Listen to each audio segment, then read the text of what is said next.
What's going on, family? It's your main man, Joe Dupree, in the building, 100 BLK, the Black Station, along with my good friend, Edward J. Brown, on this Wellness Wednesday. Last Wednesday, we took a pause for the cause, but we're back on this Wellness Wednesday. And my God, do we have not a great deal to be discussing? First of all, our prayers go out to everyone out in Uvalde, Texas. Our prayers go out to everyone in Buffalo, New York.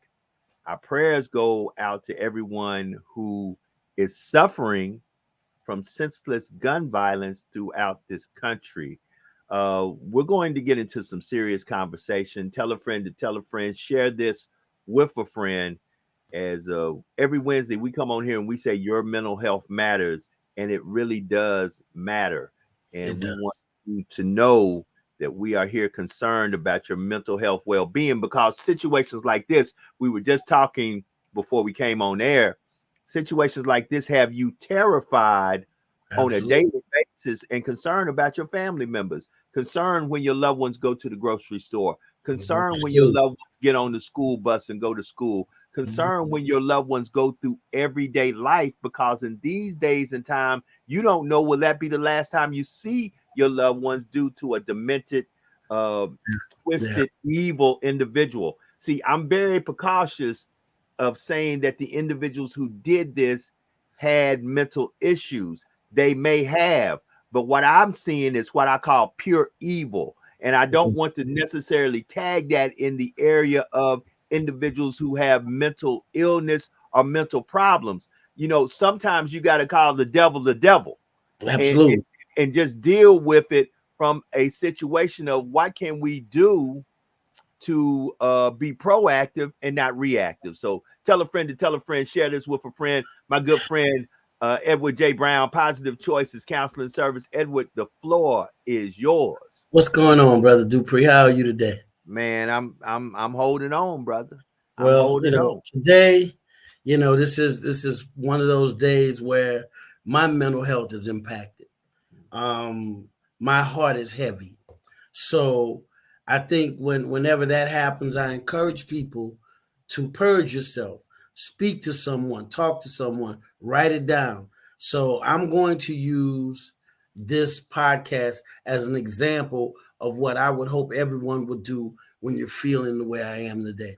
I think that for me right now, what we have to look at is we have to look at the cognition, the mental capacity of the individuals that we allow to make decisions for us in this country. Wow. So you may ask yourself, what does that have to do with what we're doing, Brother Brown? I say, well, this is it.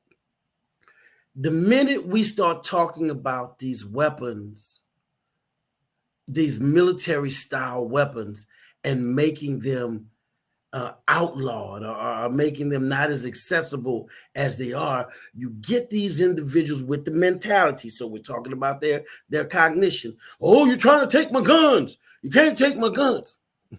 I have absolutely no problem with individuals owning guns. I have a problem with individuals owning military style weapons. Weapons that can kill a lot of people in a short period of time. Someone with that type of defensive, that type of firepower, you're not in war. You're in a civilian setting. So you can take, I remember many years ago when I bought my first 9mm, I thought I had something because the clip held 9 rounds. Wow. And I was like, whoa, 9 rounds. And then just a year later, if a year, my boy comes to me with this Beretta. And he said, man, my Beretta holds 14 in the clip. 14? So now here we are. We can buy AR-15s. Weapons that are used by tactical forces. Well, by the military in combat. People who are highly trained to military deal with in combat. Right. That are not going to go on in your suburban neighborhood. Correct. Because deers don't wear Kevlar. Exactly. They don't. So now you're telling me that if we do something that can take away weapons that can kill a large number of people in a short period of time. We are trying to take your rights away as an American. That's the mentality that we have to address. Well, Edward, let me be real with this. You're Mm-hmm. right. As soon as a situation like this happens, that we are up to, I believe it's 18 children, Mm-hmm. And two school teachers. and two school teachers. Mm-hmm. We begin having individuals who say, well, guns don't kill people, people kill people. Now, hold on. Let me show you where I'm going with this. Mm-hmm. Here's what, as you just said, that I completely agree with. We need to at least ask ourselves the question, why would an individual need to purchase a weapon of mass destruction? Why? Okay, now, don't get me wrong. I believe in the Second Amendment, but I believe there should be some checks and balances to the Second Amendment, that we assure that people who are purchasing these items, A, have the mental capacity to use the item, and B, have the properly stable to use a weapon. But if you don't know yourself how to go through the proper training to load the weapon, to unload the weapon, what to do if the weapon jams up, then Houston, we have a serious problem, because then somebody may be able, upon your purchasing a weapon to protect your humble abode, to literally take your weapon from you and kill you with the said weapon that you purchased to protect yourself. We need, listen, if you have to go get a license to drive, if you have to go get a license to be married, I believe you need to have a license to purchase a weapon, especially a weapon that can cause mass destruction, along with having a psychological evaluation saying, are you mentally capable of purchasing this weapon and having this weapon? Because everybody's not mentally stable enough to have a weapon that can literally take out people in great numbers. These high capacity clips, you have people who are buying Kevlar vests. And once again, why would you buy a weapon of mass destruction and a Kevlar vest unless you were preparing yourself to go to war or deal with the zombies, which I don't know, have they showed up yet? I'm just saying. Back to you, sir. Well, you know, it's not rocket science. It's not rocket science. Let me show you what I mean. Brother Dupree, we've both been around children. Come on. Children. Take a 7-year-old, a 6-year-old. If a 6-year-old on Thanksgiving Day comes out of the kitchen and they're holding a big butcher knife, the whole house goes crazy. Correct. Grab that child. Get that knife out of that child's hand. The whole house goes crazy. Correct. Why? Why do we seem to be so frantic if we see a 5-7-year-old with the big butcher knife? Because they could hurt themselves. Correct. They could hurt someone else. Correct. A child like that does not need to have access to something so devastating. Correct. We have civilians without the training, without the mental capacity, in possession of guns of mass destruction. Correct. And until we start to address, I was reading the article before we came on the air. It says he had an AR-15 that he legally purchased. Two, not one, two. Okay. So for me, AR-15s are not weapons you hunt with. That's not what you hunt with. I've talked to hunters. AR-15s is not a hunting weapon. It's a weapon that's used in military style situations. Correct. So why, as civilians, are we sitting here fighting? And, you know, I've always been a step ahead of individuals when we have these debates. And it's always like, well, if we let them take our ARs, then they're going to come for our shotguns and they're going to come for our rifle, our pistols. No, they're not. No, they're not. Well, hold on. Let me, for the sake of argument, say something. I really don't think they need to take anybody's weapon. I just don't believe everybody should be qualified to have a weapon. Let me be very clear with my stance. Mine is I believe in the Second Amendment right to bear arms. But mind you, if you are a convicted felon, you forfeit that right. So I believe just like if you're a convicted felon, you forfeit the right to bear arms. I believe if you're not deemed mentally stable, and I believe before you are able to purchase a weapon, there should be some type of litmus test administered to see, are you mentally stable? And I think that's where we make the problem. I think we're so trying to be so legally right that we make the mistake of not having common sense. And the problem is within common sense, we should start asking ourselves, how many more children need to sacrifice their lives for your right to bear arms? I want to say that again, and I'm going to turn it back over to you. I want everybody listening, everybody who comes back and review this, ask yourself this: how many more children need to lose their lives for your right to bear arms, Brother Brown? In addition to that, Brother Dupree, it all is a part of the same pot. When we start talking about individuals don't need military style weapons, then they'll say, oh, well, that we don't feel we should have to take these tests. This is our right to bear these arms. Now you want to give me a test. You want to make me have to have a license. Then eventually you're going to come for this, that.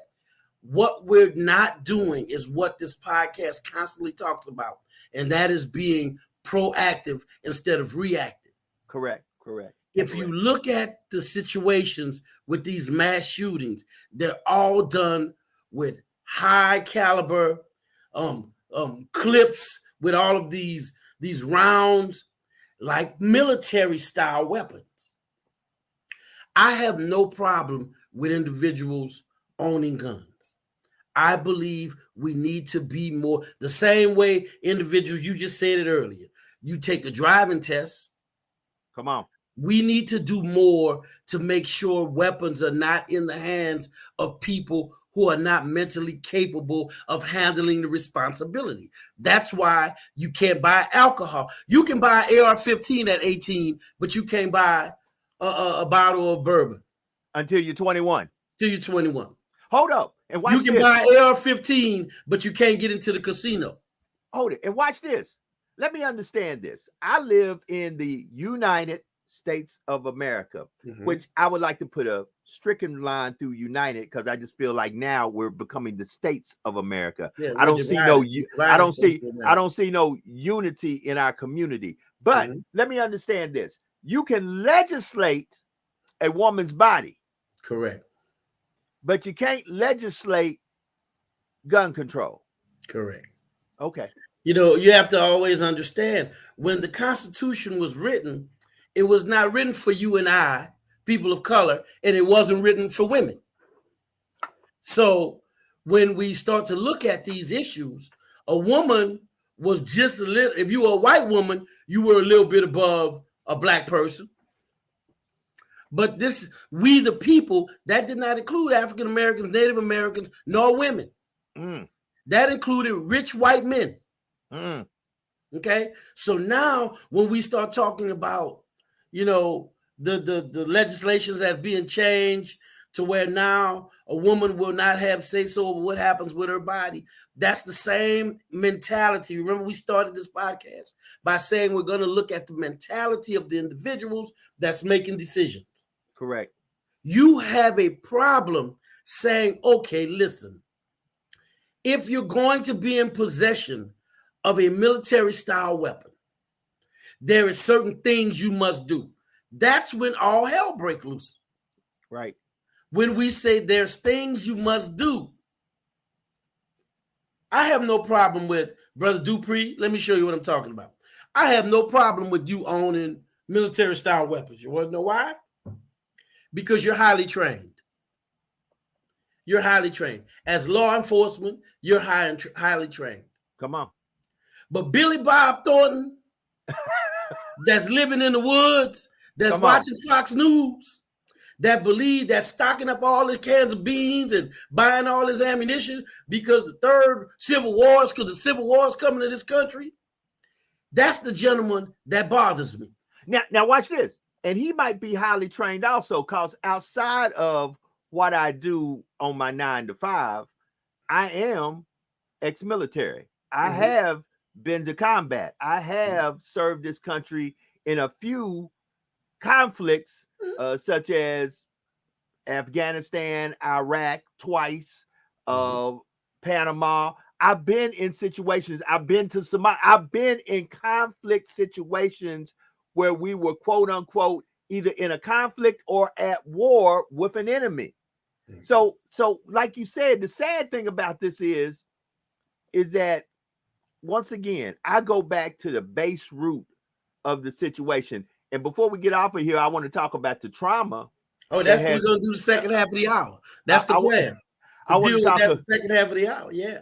I want to talk about the trauma that of some other things that occurred, because right now our mental health is really being attacked from all corners, all sides, and it's outside of these tragic, senseless acts of violence that are occurring.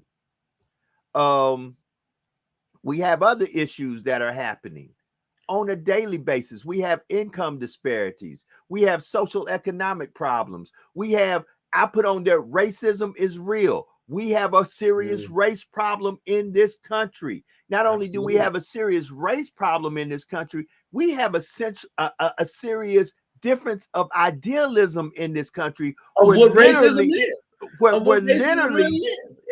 literally folks are going at each other's throats because one is representing one side of government and one is representing another. And who gets caught up in the crossfire of all this is the little people. And we need to really start talking about this. And we might go a little bit over tonight.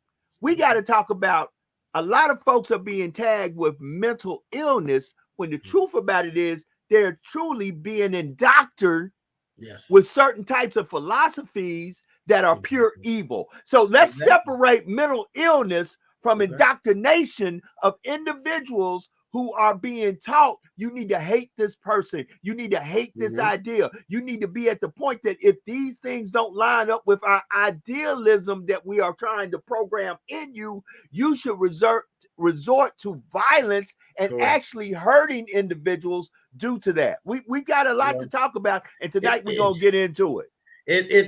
We start looking at it, and it goes back to what I said I was going to take the first half of this hour to talk about. We have individuals who are scared to do the dirty work, and we're voting them into public office.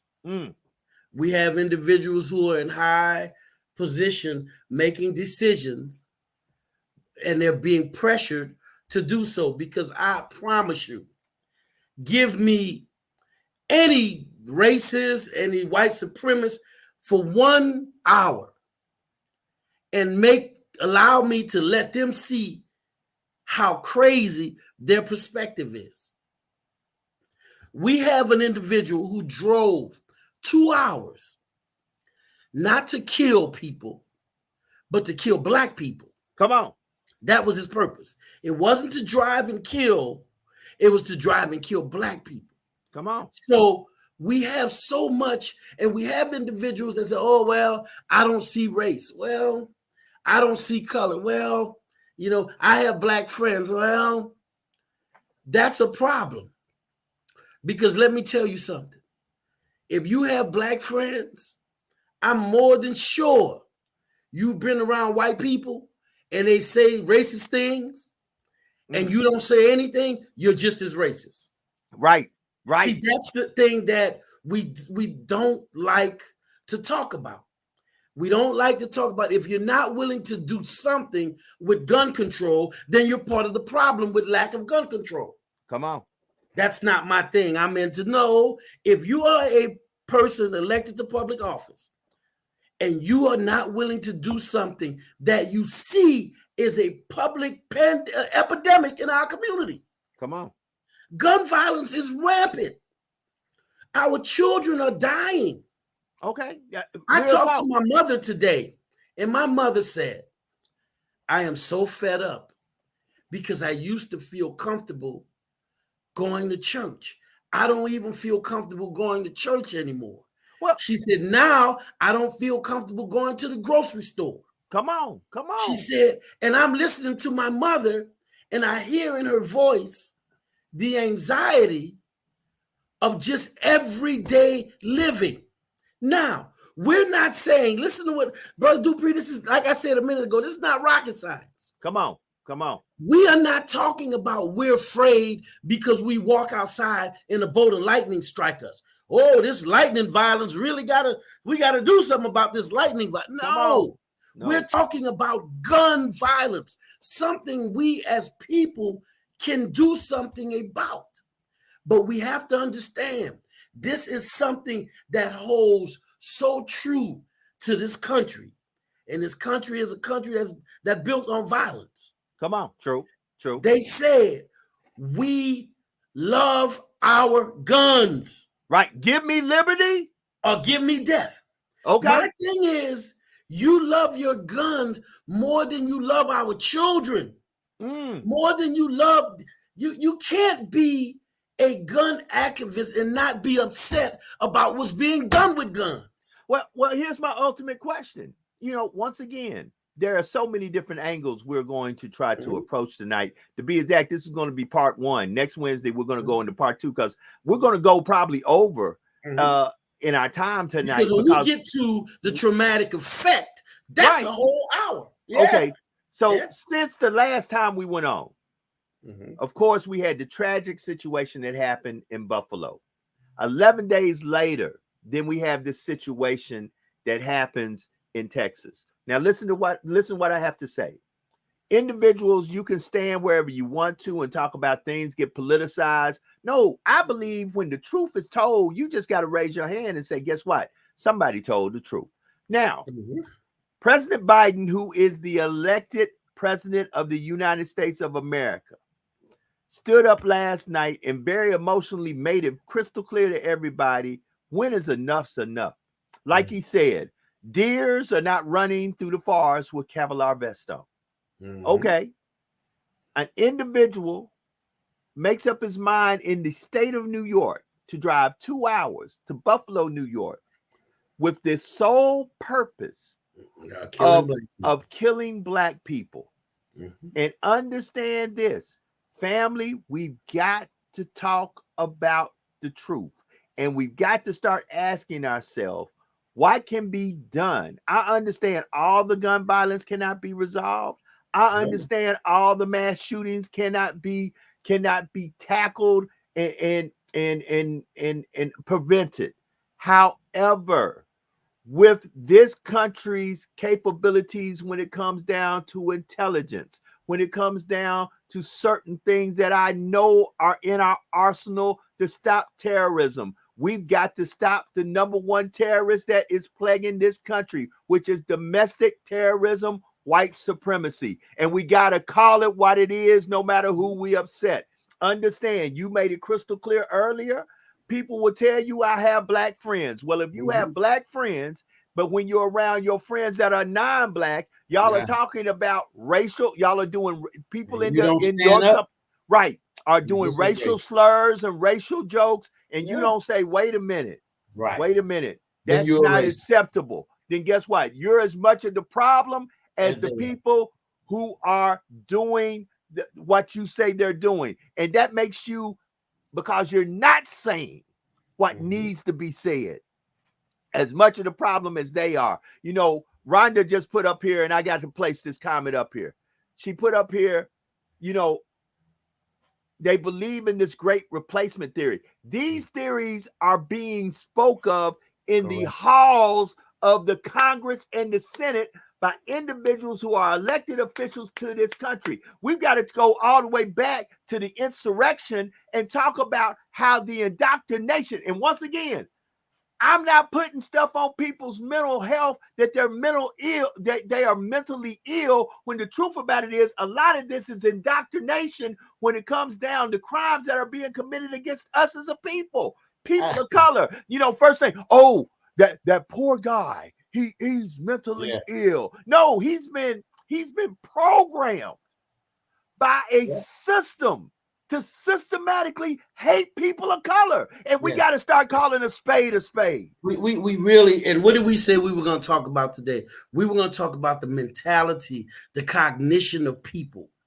I remember one day, I literally sat there and I said, I've been watching CNN for a very long time.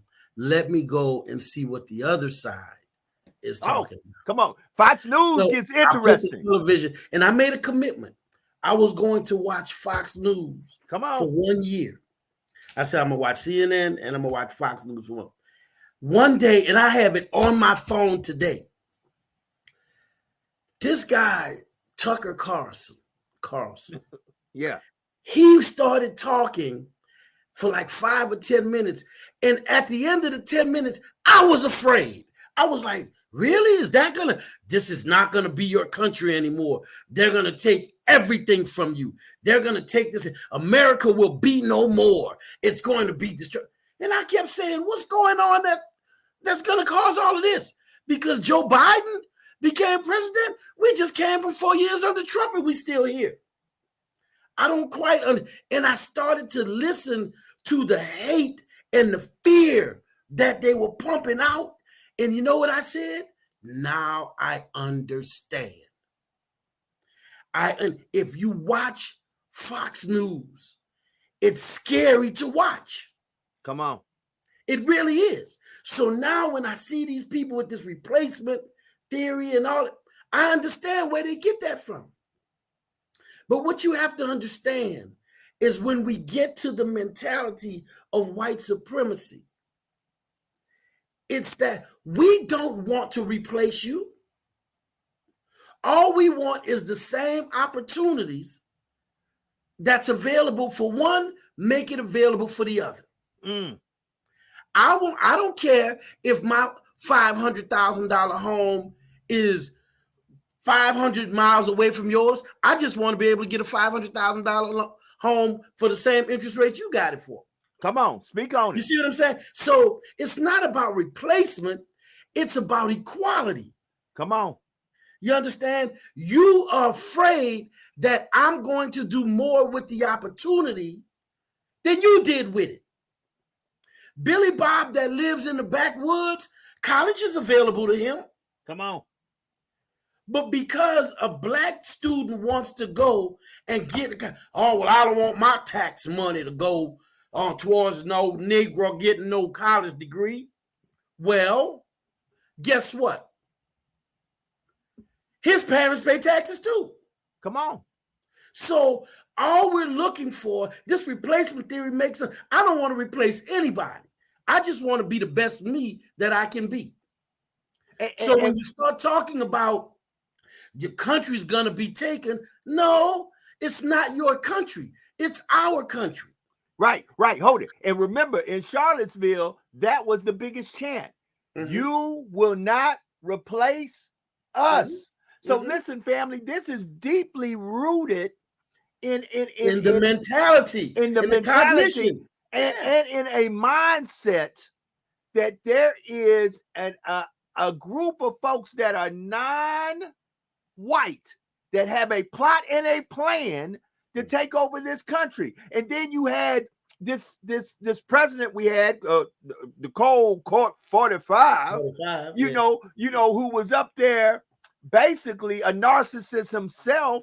You know, I've seen so much in the last 2 weeks that I can't begin to start checking boxes, to start saying, this is why your mental health is important. We had the big issue between Nick Saban and Deion Sanders with the HBCUs. And not only that, the tea kettle calling the pot black. You know, this is something we got to start waking up, and this is something we got to understand. Every time we figure out how to beat the game, they change the rules. They change the rules. And if you're not understanding that every time we as a people realize what needs to happen for us to win, they change the rule. Prime example, look at Georgia. Talk to Stacey Abrams. See how they changed the rules once they figured out that she figured out the formula to beat them at their own game.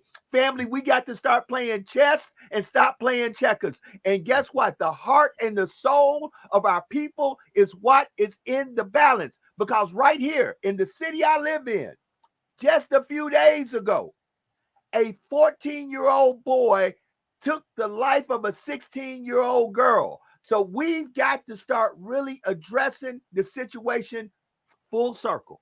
Okay. And it's time for less talk and more action. And we got to understand, we didn't break this overnight. It ain't going to get fixed overnight. But we're going to have to start being the ones who control the narrative that brings healing and restoration to our community. Brother Edward, it's on you, brother. So here we are, and I'm trying to contain my emotions and contain how I feel about everything that's going on. But one of the things we did say you're right, Brother Dupree, we're going to be doing this for the next week and into next week. We need to talk about what is the psychological aftermath of what's going on. Come on. I touched upon it when I said my mother said, I'm afraid to go to church. I'm afraid to go to the supermarket now.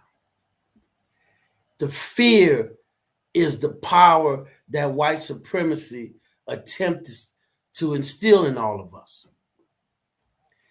I do not believe that we can function another day without talking about what's going on inside of us in regards to our children going to school. Parents have anxiety to where they're getting medication just to deal with the 8 hours their children are out of their sight. Because what's going to happen to my child the day someone else wants to go into the school and shoot up the school? I heard today. Now, Brother Dupree, my background is in PTSD. It's one of my specialties, dealing with trauma and victims exposed to violence. Let's send prayers and love to the families who lost their precious jewels. But what about the students that are left? What do you believe is going on in their mind regarding school from this day forward? Ooh, the fear. The actual terror of school from this point forward. And here's the thing, justified terror. These children are forever changed. I heard this morning that the individuals that were killed, all of them, with the exception of one or two, were shot in the face. Can you imagine if you saw that as a 10-year-old? And we want you to function normal in society. School teachers have to go back to work. And can you imagine if the door opens to your class a year from now? You're sitting there and all of a sudden the door opens. The trauma and the terror. Going to the supermarket. From now on, you're looking over your shoulder. Everybody walks in with a hoodie on over their head. You're looking. We have to address what do we do for the people who are left here with trauma in their minds and in their hearts. It is going to be an ongoing uphill battle from this day forward. I remember when we were in school, you might come home with a scratch. Shoot, worst case scenario, you got a black eye because you got in a scuffle at school. Now we have children dying. And you still don't want to talk about gun control, then you can't tell me you're the politician for me. Come on. I need someone that's not going to give into the 700,000 NRA members or whatever it is at this point, or all of the, well, keep America great again and all that kind of foolery. Okay, hold on. Let's bookmark what you just said. We Keep got to take America. care of the psychological trauma that's being instilled in these children. Let's bookmark that. Keep America great again. You know, we getting ready to speak truth to power. First of all, I want to know when we stop being great. Well, when is the again? What part are you talking about? Right. When you say make it again, at what point? Right. What Right. part are we talking about? Because when you say again, that means it's a frame of reference of the past. Right. Okay. Of a time. So right. When was it? Would you like to go back to?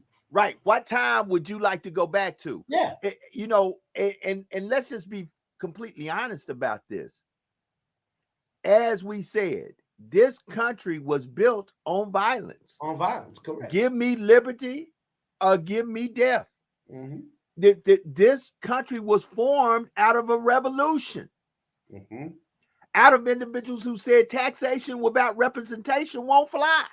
Correct. So you know, once again, and another thing we really got to start doing on all corners, at every place, we got to start telling our history and the complete history of everything. That's why you can't use these little tricky things to try to fool people, because critical race theory has nothing to do without teaching the history of racism in this country. Critical race theory was a legal term used in law school. So let's see, we got to start calling stuff out, and we got to start using our platforms of us communicating with one another to say, no. We need to start calling balls and strikes, because the problem is a lot of folks are able to do what we do. A lot of people are able to go on social media and come out with sensationalism and a lot of fluff because they want a lot of views. And with a lot of views, there comes some monetary backing with the views. You know what? Stop with the fluff. The fluff gonna get you killed. The facts gonna keep you alive. And we need to start giving out facts and not fluff. We need to start calling balls and strikes. And that's what I'm going to start doing every time we do a podcast. You don't have to be excited. You the calm one. I'm going to be the lightning bolt in this thing, telling folks, listen up. If you don't wake up, you might wind up being the one going to the grocery store, and either you'll be the one in the box or somebody you know and love will be in the box, and they'll be slow singing and flower bringing because we are not bold enough to tell the truth that this has to be addressed, and not only addressed, but something needs to be done, period. I don't recall the movie, but it was a movie with Taraji P. Henson and the guy. They were at odds. He was a Klan member, and they ended up being on the same school board or something together. We are looking at an issue now that if we don't come together, and I'm not talking about black, white, red, yellow. I'm talking about human. If we don't come together as a human race, we are going to continue to bury our children. And I can sit here and I can say, oh, I have, people that I consider my family that are white. People that I've grown to know and love. And we have different political views. But one thing I can say is the people that I call my friends, and they're of different races, like I said, we have different political views, but we all can agree on we have to protect the children. And right now, our children are suffering. And here's the thing. If you are a white supremacist and you are okay with the death of a black child, you have mental illness. If you are an individual and you are black and you're okay with the death of a white child, you're mentally ill. At some point, we have to put all of our cards on the table and say, what can we do to help heal the future? And the future is our children. Our elderly people should be able to have a comfortable life and go to the supermarket and go to church if they want, and not have fear of gun violence. It's at the point now where I don't want to hear any more about, well, I'm of this party, of that party. I want to be of the living party. The do-right party. The do what's right, regardless of who it pisses off. Right. In other words, we have too many politicians doing what's popular instead of doing what's right. Right. And right now, when we start looking at what's going on in our society, number one, you're cutting mental health. You're cutting mental health.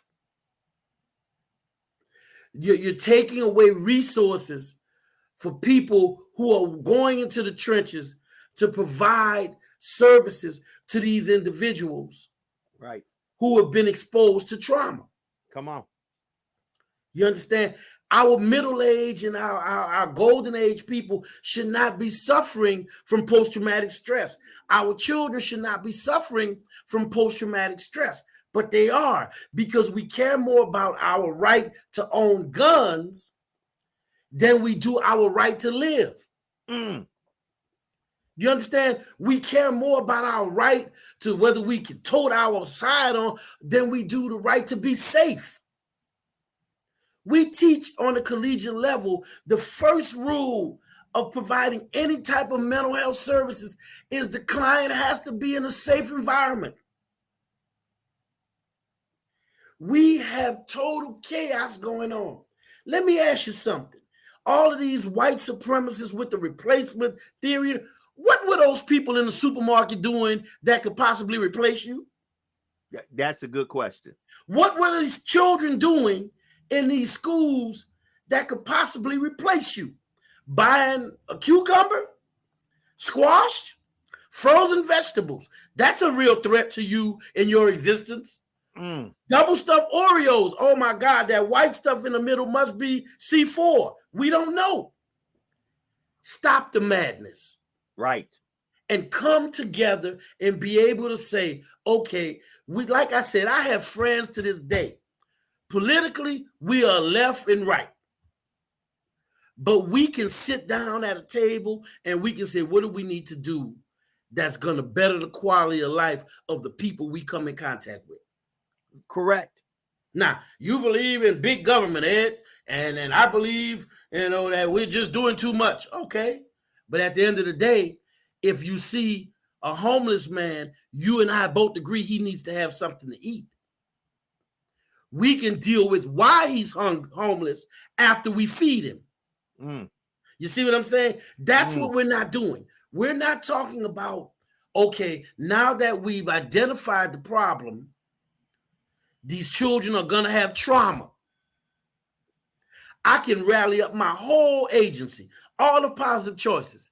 I promise you, no one will pay us for the services we can provide. But if we wanted to have a Trump rally or a Joe Biden rally, we could raise $50,000 like that. Think about what I just said, Brother Dupree. To do a political rally, we can raise $50,000. But to provide services to survivors of homicide victims, we might raise $500. Yeah, and that's where we've got to start being proactive and not reactive. And we've got to start using common sense legislation when it comes down to administering funding to the proper people who need it to bring about the change that we want to see. The sad thing is nobody likes big government if big government don't benefit them. But I promise you, there are a lot of people who are very conservative who talk all the time about what they don't like about big government. But I promise you, if I pull my records that I can access and look at PPP loans that were issued out through the federal government, I bet you they got some of them. Listen. See, it's not beneficial unless it benefits me and mine. And that's where we need to really wake up. I hate to sound like Spike Lee in School Days, but family, we need to wake up. Well, I think we can send how many billions of dollars to the Ukraine? Okay. But yet we still have homeless veterans right here in our own country. Come on. We have homelessness at an all-time high right here in our own country. Come on. But we can't, but we can give billions of dollars to another country that's suffering, and we're suffering right here. I'm so tired. And in the great words of the great philosopher Mystical, I'm sick and tired of being sick and tired. Okay. I think at this point, we need to do something that will help us address the mental health needs of the people in this country, and do it in a way that you don't make people have to jump through hoops. You don't have to stand on your head and clap your feet 6 times in order to get help. We need to make mental health services available the same way we make all these other things available. Come on. We are at the point now where we are suffering as a country. Black, white, red, yellow, we're all suffering. And it has nothing to do with the leadership, like Biden, or it has to do with the mentality of the people in this country. Come on. That's the point. It's not a political problem we have. It's an idealistic problem. Idealistic. That's my terms are not. It's escaping me because it's bothering me right now that we don't see the forest for the trees. Very true. Very true. You know what I mean? You think this is a Biden problem? This is a Trump problem? No, this is an idea problem. We think wrong. We don't care about other people. You know, brother, and I always go back to this analogy. When you decide to take a flight anywhere, and the flight attendant or the stewardess or the steward is going over some crucial information you may need to know. Mm-hmm. They say in case of an emergency and depressurization of the cabin, mm-hmm. There will be items that will fall mm-hmm. from the cabin. It don't say, it say first you need to put it on you and make sure you breathing good before you help anybody else. And see, what we've done so long as a community is when the emergency happens and the depressurization of the cabin occurs, we try to put everybody else mask on and we wind up passing out. Correct. And nobody puts our mask on. We've got to wake up, folk. People of color, we got to wake up. We have to understand that right now we've got to talk seriously about mental illness, but we've got to talk about the other elephant in the room, the racism. We've got to talk about the indoctrination. The people are being indoctrinated. People are being literally, and I forget what that movie was. The first John Singleton movie. That the young Poetic man, justice. No, wasn't poetic justice. Higher education, higher learning. Higher learning. Yeah. Higher learning is a prime example how an individual can be actually, because of situations and circumstances, put in a position that all of a sudden they believe and begin to blame individuals that had absolutely nothing to do with what was going on as the individuals that are the cause of the problem. And unfortunately, this is what saddens me. We can't talk about Second Amendment rights and gun legislation. People say, well, you're trying to infringe on my rights. But we can turn around and we can tell a woman, I believe as a man, this is my belief, this is only me. As a man, I have not the right to tell a woman what she can do with her body. But it ceases to amaze me how we can figure out ways to legislate that, but we cannot legislate guns. And we're not just talking guns, we're talking military style weapons that have one purpose and one purpose only. They are weapons of mass destruction used for military style conflicts. So in other words, these weapons are used for war. Deers, ducks, squirrels, rabbits, Yeah. and squirrels Yeah. are not running around the forest with Kevlar vests on. Correct. Period. But you feel a need to be able to have those type of weapons at your disposal for your protection against what? Right. You know, but they're being, like you said, they're being pumped. It's being pumped that there's a war coming. There's a race war coming. Listen, black people are trying to get our head above water. If resources were not being restricted, resources were not being, as you said, what Ric Flair say, when they get the answer, I change the question. Right. You said, go to college, get education, and live the American dream. Okay, I'm sorry. That's the dream for whites. Blacks, you can go get the same degree, but we're going to change and put other requirements and other stipulations. We have still, as a people, always overcome. We've adapted. We've adjusted. That's why we are who we are. So now that we're all here, and that's what I always say, now that we're all at the table, now what do? Because we got people dying. Right. We have situations. You know what it's like? And here's another analogy. You have created a monster. Now you can't control it. That's what has happened. This country has created an ideology that has outgrown its origin. Give me liberty or give me death. Now you literally have people saying, I'm going to take up my arms and go. What were those children threatening? Right. You understand what I'm saying? We are talking about a mentality of individuals we have to address, Brother Dupree. These are children in school. Right. And how are they replacing you to do what? Hold on. And when it comes down, and let's be crystal clear on the situation that is still developing as we get information coming from Uvalde, Texas, is the young man himself had just turned 18. And he was Hispanic, wasn't he? He was Hispanic also.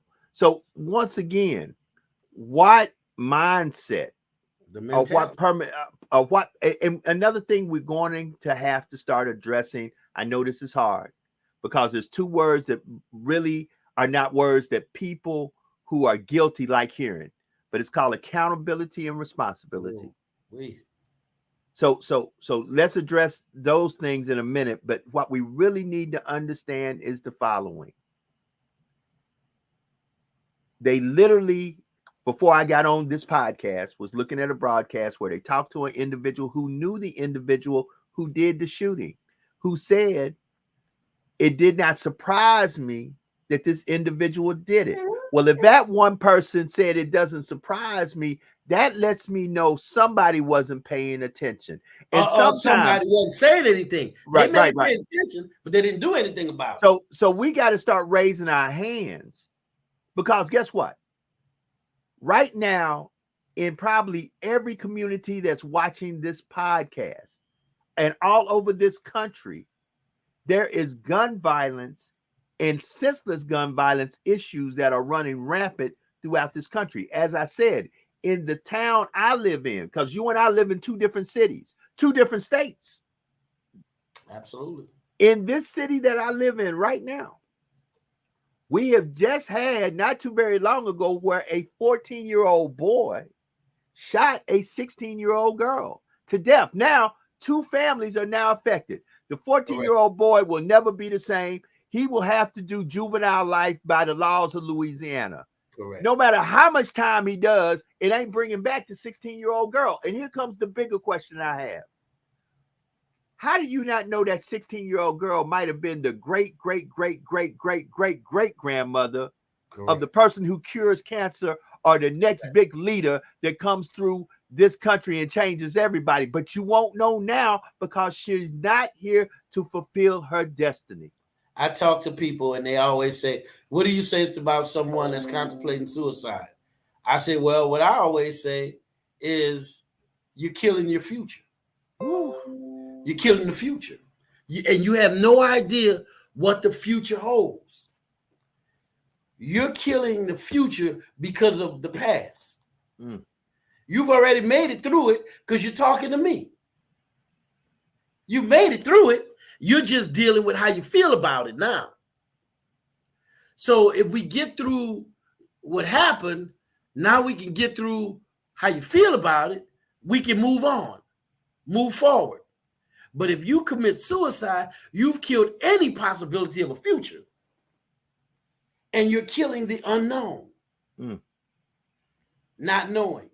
Brother Dupree, we are at that point now where we have to look at, accept, and realize something has to happen.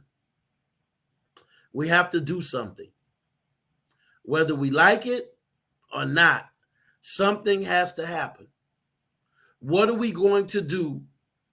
Are we going to just talk until the next mass shooting and the next mass shooting and the next mass shooting? I'm tired of feeling this way. I'm tired of looking at my loved ones cry. I'm tired of looking at my clients in distress. They're distraught at how things are going in society right now. We have to do better as humans, not as blacks, not as whites, not as Republicans, not as Democrats, independent, Tea Party, whatever. We have to do better as humans. As humans. And we're failing as humans. Period. We're failing as human beings. If me and you as a matter of fact, I think we need to try a what they call it, a political intervention. Let's put blindfolds on everyone and sit down at a table and come up with solutions. And what's the first thing you want to come up? I want to come with how our children are suffering. They're suffering with PTSD. Wow. They're suffering with lack of mental health services. Now, what do I sound like? A Democrat, a Republican, or do I sound like a concerned human being? A concerned human being. And that's a great place. That's a great place for me to go ahead and transition to this. Family, we're going to do a little overtime tonight, but in case you need someone to talk to, and no, I don't. Somebody said, what is the solution? You know what? I don't have that answer, but I believe if we get together collectively and really put to the side our differences, we can all come up with a starting place to begin to bring about the change we want to see. So that's back the to where you put aside your personal prejudices and biases and come to the table, and we start to do what needs to be done and make sure it benefits everyone. Correct. So and that's the problem. Everybody wants a little bit more. Right. At some point, we have to do what's best for human beings. For the greater good of all. For the greater good of everyone, instead of starting to look at our personal agendas. Okay. Family, if right now you're going through any type of mental health crisis, if you need counseling, you need someone to talk to, I just posted up there the website. It's positivechoicescounseling.org. You can go to this website. You see the tab where it says contact us. You see it right there. Contact us. Listen, get in touch with the people. Find somebody who you can talk to about your issues and your situations. Because truthfully, and it's sad, I hate to say it, but it's very sad that gun violence, suicide, genocide, homicide is running rampant in our communities. And family, we've got to start doing something about it. You know, Miss Taylor, and I'm gonna put up her comments. She said, "What's the solution other than the complaints?" You know, sadly, Miss Taylor, people are always gonna complain, because I've discovered that people who are trying to fix the issue, they too busy trying to fix the issue to even be in sometimes the conversation about the issue. Normally, the people who are complaining are the people, that's their job. Their job is to stir the pot up. You know, we got too many people who I call them sensationalist people. They just want to stir the pot up. They want for whatever reason, they really don't want to bring about a real change. They just want to be in the middle of all the confusion and be the quote unquote the whatever names they want to give it. They want to be the individuals who they're the one controlling the narrative. They're the one speaking about the narrative. They're the one who has the platform where we, listen, I'll put Brother Brown on here by himself. I don't have to be on here. We did this really because we wanted to begin to help folks, because we're not here to tell you how to think or what to think, but we are here to tell you what's really going on, where you yourself can start researching and thinking for yourself, because ultimately we want you to be better. We understand a healthy you is a better you, and one of the things that you definitely got to get right is your mental health, Brother Brown. We have so many people that can't get past their nose in order to see the bigger picture. Come on. Until we start to put the well-being of others before our personal agendas, our personal prejudices and biases, we're never going to find a solution. People who are doing things, they don't have time to complain. They're too busy doing stuff. Correct. I learned that a long time ago. People who are doing things, they rarely have time to stop for any type of foolery, because they're making things happen. It's the folks that's not doing anything that have plenty of time. So as we decided to do this podcast, to give people an opportunity to get exposed to good information and to have a venue where they can express their feelings, express what they think, we could easily do something else on this hour on Wednesdays, but we committed to doing this. Correct. I'm committed right now to trying to touch people's their soul, trying to touch that little bit of human kindness inside of everyone that transcends, ideas, that transcends political parties, it transcends race, and it's downright. If you ask yourself this: how can two kids, white and black, see each other at 2 or 3 years old and run towards each other and hug each other like we're best friends? Because they have not been taught prejudice and bias yet. So now when they do teach that, we can change that. Correct. We can change that if we come together and we say, okay, what can we do? We got to do something about gun violence. Okay, what about it? We have to make these weapons unavailable and not as easily accessible. Okay, we have to make sure people who are exposed to violence get the proper counseling and treatment. If we can start to agree on that, then there is the first part of your solution. Let's provide an alternative to hate, an alternative to gun violence. Let's make it where we are committed to being human beings to one another. Until that day happens, we're going to see you at the next mass shooting, at the next school shooting, at the next supermarket. And I say enough is enough, because we are as powerful as we can be as human beings when we come together. Correct. So family, as we get ready to bring this podcast to a close, we're going over, but I think we need to go over tonight. First of all, I need to address a few things before I turn it over to Brother Brown to close us out. First thing I need to address: families, listen to me. We need to get from voter registration, which if you're not a registered voter, you're a part of the problem, to voter participation. We got to have people, cause elections have consequences. I don't know how many more children need to die in order for us to figure out a way to stop getting these weapons of mass destructions in the hands of individuals who are hell-bent on destroying innocent lives. That's pure evilness. Now, I'm not saying they may not have mental health issues, but I still go back to a lot of us need to look at this situation of how people are being indoctrinated with certain type philosophies that make them think this way and be this way. And it starts with us understanding that we have to pay close attention to the individuals that we allow to govern us. Period. Elections have consequences. That's number one. Number two, I have a simple philosophy. We say it all the time on Wellness Wednesday. A healthy you is a better you. Just like you take care of your physical health, you need to take care of your mental health. You need to be holistically well. Holistically well.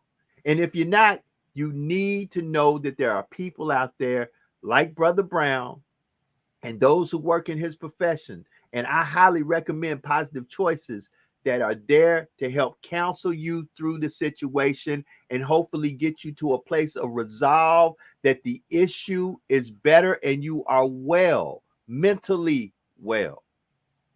Last but not least, family, look, my prayers go out seriously to everybody who has been affected by gun violence, those who have made national news, but those who may be just local, because there are people right now suffering from either homicide, suicide, or genocide in some situation. And even there are individuals who are suffering from racism because racism is real. Mm-hmm. And we've got to wake up and we've got to start doing the right thing. And I'm not talking about a black or white thing. We got to start doing the right thing that the human race continues to move forward and we don't move backward. Brother Brown, closing words are all yours. That pain, that fear, that anxiety that you feel, it's real.